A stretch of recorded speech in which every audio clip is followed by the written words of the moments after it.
Hi every one. അപ്പോൾ നമ്മുടെ +2 result ഇതാ അനൗൺസ് ചെയ്യാൻ പോവാണല്ലേ. മെയ് 18-ാം തീയതി നമ്മളുടെ റിസൾട്ട് വരുന്നു. അപ്പോൾ എല്ലാവരും അതിൻ്റെ ഒരു എക്സൈറ്റ്മെൻറ്റിലും കുറേ പേരൊക്കെ ടെൻഷനിലും ആങ്സൈറ്റിയിലും ഒക്കെ ആയിരിക്കും.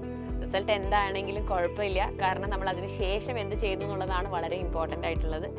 അപ്പോൾ ഒരുപാട് പേർക്ക് ഇതിൽ ഒരുപാട് കൺസേൺസ് ഇപ്പോൾ ഉണ്ടാകും. ഇപ്പോൾ നിങ്ങളോട് പലരും വന്ന് പല കാര്യങ്ങളും പറയുന്നുണ്ടാകും. ഒരുപാട് പേര് അഡ്വൈസ് ചെയ്യുന്നുണ്ടാകും, നിങ്ങൾ +2-ന് ശേഷം നിങ്ങൾ ആ കോഴ്സ് എടുക്കൂ, പെട്ടെന്ന് സെറ്റിലാകാം, പെട്ടെന്ന് ജോലി കിട്ടുന്ന കോഴ്സാണിത് എന്നൊക്കെ പറഞ്ഞിട്ട്, അല്ലെങ്കിൽ ഇവിടെ നിന്നിട്ട് കാര്യമില്ല, പുറത്ത് പോയി പഠിക്കുക, അങ്ങനെ ഒരുപാട് പേര് നിങ്ങൾ ഒരുപാട് ഓപ്ഷൻസ് പറഞ്ഞു തരുന്നുണ്ടാകും. പക്ഷെ എല്ലാം കേൾക്കുമ്പോഴും നിങ്ങൾക്ക് ഫ്രം വിത്തിൻ നിങ്ങൾക്കൊരു ഫീലിംഗ് ഉണ്ടാകും. അതായത് ഇല്ല, എനിക്ക് ഒരു ഡോക്ടർ ആവണമെന്നാണ് ആഗ്രഹം, എനിക്കൊരു എഞ്ചിനീയർ ആവണമെന്നാണ് ആഗ്രഹം, അല്ലെങ്കിൽ എനിക്ക് ഒരു IIT ആവണം. അതായത് ഡോക്ടർ, എഞ്ചിനീയർ എന്നുള്ള ഒരു പ്രൊഫഷൻ എന്നുള്ളതിലുപരി നിങ്ങൾ പഠിക്കുന്ന ഇൻസ്റ്റിറ്റ്യൂട്ട്, നിങ്ങളൊരു എയിംസിൽ നിന്ന് പഠിച്ചു വരുന്നു അല്ലെങ്കിൽ ഒരു IIT-യിൽ നിന്ന് പഠിച്ചു വരുന്നു എന്നുള്ളത് നിങ്ങളുടെ ലൈഫ് ലോങ് നിങ്ങൾക്കൊരു ഐഡൻറ്റിറ്റി തരുന്ന ഒരു കാര്യമാണ്. സോ ഏറ്റവും നല്ല ഇൻസ്റ്റിറ്റ്യൂട്ടിൽ നിന്നും ഒരു പ്രൊഫഷണൽ ഡിഗ്രി എടുക്കുക എന്നുള്ളത് അത് എല്ലാവരും ഡ്രീം ചെയ്യുന്ന ഒരു കാര്യമാണ്. എല്ലാവരും അതിനുവേണ്ടി ആഗ്രഹിക്കുന്നുണ്ട്.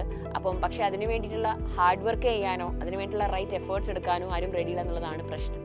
അപ്പോൾ നിങ്ങളിപ്പോൾ നോക്കുകയാണെങ്കിൽ കേരളത്തിന് പുറത്തുള്ള മറ്റ് ഒരുപാട് കോളേജുകൾ, ഇപ്പം നമ്മുടെ അടുത്ത സംസ്ഥാനങ്ങളിലൊക്കെ ഒരുപാട് കോളേജുകൾ, വെറൈറ്റീസ് ഓഫ് കോഴ്സസ് വരുന്നുണ്ട്. നമ്മൾ ഇതുവരെ കേട്ടിട്ടില്ലാത്ത പോലുമുള്ള കോഴ്സുകളാണ് എല്ലാ വർഷവും ഓരോ യൂണിവേഴ്സിറ്റീസും ഇൻട്രൊഡ്യൂസ് ചെയ്യുന്നത്. It's because children are not able to take a call. അവർക്ക് അവരുടെ തന്നെ കഴിവിലൊരു വിശ്വാസമില്ല. നീറ്റും ജെയ്ക്കൊക്കെ പോയി ഞാൻ സമയം കളയണോ, അതിന് ഭേദം പെട്ടെന്ന് ഈ ഒരു കോഴ്സ് പഠിച്ച് എന്തെങ്കിലും ഒരു ചെറിയ ജോലിയായി എന്തെങ്കിലും ഒരു സാലറി ആയിട്ട് ഇരുന്നാൽ പോരെയെന്ന്. അപ്പോൾ നിങ്ങൾ മനസ്സിലാക്കുക, നിങ്ങൾ ഏത് കോഴ്സ് എടുത്താലും അതിന് പ്രോസ് ആൻഡ് കോൺസ് ഉണ്ട്. അപ്പം ഏത് കോഴ്സ് നിങ്ങൾ പഠിച്ചാലും ഡോണ്ട് തിങ്ക് ദാറ്റ് എന്തെങ്കിലും നല്ല രീതിയിലുള്ള ഹാർഡ് വർക്കും നല്ല രീതിയിലുള്ള പ്രിപ്പറേഷനും ഇല്ലാതെ നമുക്ക് ഓവർനൈറ്റ് ഒന്നും സക്സസ് വരില്ല. അപ്പോൾ അങ്ങനെ വരുന്ന സക്സസ് ഒരുപാട് കാലം നമ്മുടെ കൂടെ നിൽക്കുകയില്ല. അപ്പോൾ ഏതെങ്കിലും ഒരു കോഴ്സ് പഠിച്ച് എത്രയും പെട്ടെന്ന് സെറ്റിൽ ആവാം എന്നൊരു കാര്യം നിങ്ങൾ വിചാരിക്കുന്നുണ്ടെങ്കിൽ make sure that you are going to the right university affiliated കോഴ്സാണ്. ആൻഡ് ഓൾസോ നിങ്ങൾക്കൊരു കറക്റ്റായിട്ടൊരു ജോബ് തരും എന്നുള്ള ഒരുപാട് പേരൊക്കെ ചെയ്ത് നല്ല അഷ്വറൻസ് വന്നിട്ടുള്ള ഒരു കാര്യമാണെന്ന് വിചാരിക്കാം. അപ്പം നിങ്ങൾ വിചാരിക്കും, എന്താണെങ്കിലും മെഡിക്കൽ എഞ്ചിനീയറിംഗ് ഒക്കെ പ്രൊഫഷൻസ് ഒക്കെ സാച്ചുറേറ്റഡ് അല്ലേ, അതിലിപ്പോൾ ആളുകൾ കൂടുതലല്ലേ എന്നുള്ളത്. പ്ലീസ് അണ്ടർസ്റ്റാൻഡ് ചിൽഡ്രൻ, ഈ ഒരു 2 പ്രൊഫഷൻസ്, അതായത് as long as human kind exist here on the surface of earth അല്ലേ, മനുഷ്യന്മാരുള്ളിടത്തോളം കാലം ഇവിടെ രോഗങ്ങൾ ഉണ്ടാകും, ഇവിടെ രോഗത്തിൻ്റെ ചികിത്സ ഉണ്ടാകണം, ചികിത്സിക്കാനുള്ള ആളുകൾ വേണം. അതേപോലെ തന്നെയാണ് ദ ഇൻക്രീസിങ് ടെക്നോളജി അല്ലേ. മനുഷ്യന്മാർക്ക് ഇത്രയും ബുദ്ധിയോടെ പ്രവർത്തിക്കാൻ പറ്റുന്നിടത്തോളം കാലം ടെക്നോളജി ഇമ്പ്രൂവ് ചെയ്തുകൊണ്ടേയിരിക്കും. ആളുകൾക്ക് താമസിക്കാൻ സ്ഥലങ്ങൾ വേണം അല്ലേ, നമുക്ക് ആർക്കിടെക്ട്സിനെ വേണം, നമ്മൾക്ക് AI എൻജിനീയേഴ്സിനെ വേണം, നമുക്ക് AI സ്പെഷ്യലിസ്റ്റിനെ വേണം. അപ്പം ഒരുപാട് ഏരിയാസിൽ നിങ്ങൾക്ക് ഒരുപാട് സാധ്യതകൾ വരുന്നുണ്ട്.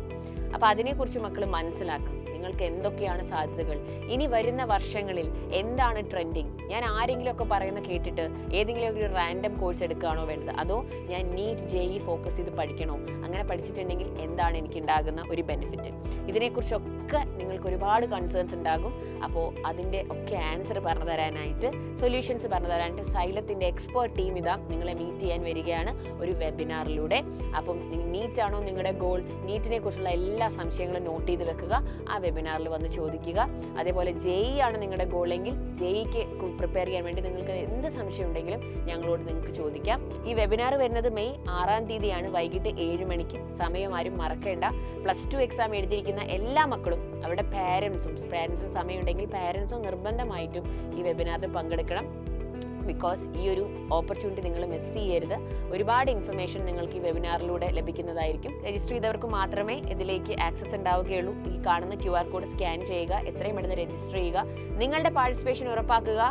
ദിവസവും സമയവും മറക്കേണ്ട. മെയ് 6-ാം തീയതി വൈകിട്ട് 7 മണിക്ക്. Good luck.